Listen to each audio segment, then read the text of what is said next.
বন্ধুরা, কঙ্গো জঙ্গল পৃথিবীর অন্যতম বৃহত্তম ও রহস্যময় দৃষ্টি অরণ্য।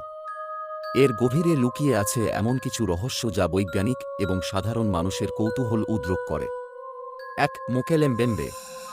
কথিত আছে, কঙ্গো জঙ্গলে একটি বৃহত্তম ডাইনোসরের মতো প্রাণী বাস করে, যা মোকেলেম্বেম্বে নামে পরিচিত। স্থানীয়দের মতে এটি দীর্ঘ গলা ও লেজযুক্ত এবং হ্রদ বা নদীর কাছাকাছি দেখা যায়। তবে এর অস্তিত্ব এখনও প্রমাণিত হয়নি। দুই অজানা উপজাতি।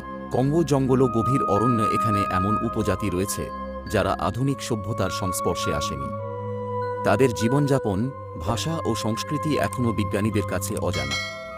তিন ঔষধিক গাছপালা।